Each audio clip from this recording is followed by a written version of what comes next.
Hennur police ಠಾಣೆಯವರು ಪೂರ್ವ ವಿಭಾಗದ Hennur police ಠಾಣೆಯವರು ಓರ್ವ ಕನ್ನಾಕಳು, ಅದರಲ್ಲೂ ಮುಖ್ಯವಾಗಿ ಹಗಲು ಮತ್ತು ರಾತ್ರಿ ಕನ್ನಾಕಳು ಮಾಡ್ತಾ ಇರ್ತಕ್ಕಂಥ ಓರ್ವ ವ್ಯಕ್ತಿಯನ್ನು ಬಂಧಿಸಿ ಆತನಿಂದ ಸುಮಾರು ಅರ್ಧ ಕೆಜಿಯಷ್ಟು ಚಿನ್ನಾಭರಣಗಳು, 1 ಕೆಜಿ 200 ಗ್ರಾಮ್ನಷ್ಟು ಬೆಳ್ಳಿ ಹಾಗೂ ಇತರ ವಸ್ತುಗಳನ್ನು ವಶಪಡಿಸಿಕೊಂಡಿದ್ದಾರೆ. ಒಟ್ಟು ಮೌಲ್ಯ ಸುಮಾರು 40 ಲಕ್ಷ ಆಗ್ಬೋದು ಅಂಥೇಳಿ ಅಂದಾಜಿಸಲಾಗಿದೆ.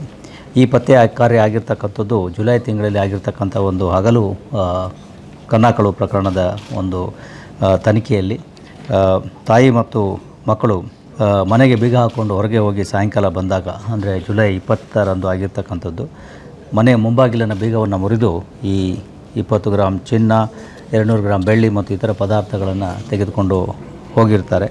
ಪ್ರಕರಣದ ತನಿಖೆಯನ್ನು ಕೈಗೊಂಡ ಪೊಲೀಸರು ಮಾಹಿತಿ ಸಂಗ್ರಹಿಸಿ ಬೇರೆ ಬೇರೆ ಆಯಾಮಗಳಿಂದ ತನಿಖೆಯನ್ನು ಕೈಗೊಂಡು ಡಿಸೆಂಬರ್ 8ರಂದು ಎಚ್ ಬಿ ಆರ್ ಲೇಔಟ್ನಲ್ಲಿರ್ತಕ್ಕಂಥ ಓರ್ವ ವ್ಯಕ್ತಿಯನ್ನು ವಶಕ್ಕೆ ಪಡೆದು ಆತನ ಬಳಿ ಸ್ಕ್ರೂ ಡ್ರೈವರು, ಕಬ್ಬಿಣದ ರಾಡ್ಗಳು ಮತ್ತು ಇದೆಲ್ಲ ಇರ್ತದನ್ನು ನೋಡಿ ಸಂಶಯ ಬಂದು ಪೊಲೀಸ್ ಠಾಣೆಗೆ ವಿಚಾರಿಸಿದಾಗ ಆತ MOB ಆರೋಪಿಯಾಗಿದ್ದು ಮತ್ತು ಈ ಹೆಣ್ಣೂರು ಪೊಲೀಸ್ ಠಾಣೆಯ ಭಾಗದಲ್ಲಿಯೇ ಕಳೆದ 1 ವರ್ಷದ ಅವಧಿಯಲ್ಲಿ ಸುಮಾರು 11 ಈ ರೀತಿಯ ಮನೆ ಕಳವು, ಕನ್ನಾಕಳು ಪ್ರಕರಣಗಳನ್ನು ಮಾಡಿರ್ತಕ್ಕಂಥದ್ದು ಬೆಳಕಿಗೆ ಬರ್ತದೆ. ಮತ್ತು ಆತನ ಒಂದು ಹೇಳಿಕೆಯ ಮೇರೆಗೆ ಪೊಲೀಸರು ಇಷ್ಟು ಚಿನ್ನಾಭರಣ ಮತ್ತು ಬೆಳ್ಳಿ ವಸ್ತುಗಳನ್ನು ವಶಪಡಿಸಿಕೊಂಡಿದ್ದಾರೆ. ಅಂದರೆ ಸುಮಾರು ಅರ್ಧ ಕೆಜಿಯಷ್ಟು ಚಿನ್ನ ಹಾಗೂ 1 ಕೆಜಿಗೂ ಮೇಲ್ಪಟ್ಟು ಬೆಳ್ಳಿಯ ವಸ್ತುಗಳನ್ನು ವಶಪಡಿಸಿಕೊಂಡಿದ್ದಾರೆ. ಒಟ್ಟು 11 ಈ ರೀತಿಯ ಪ್ರಕರಣಗಳು ಈಗ ಬಯಲಿಗೆ ಬಂದಿದ್ದಾವೆ.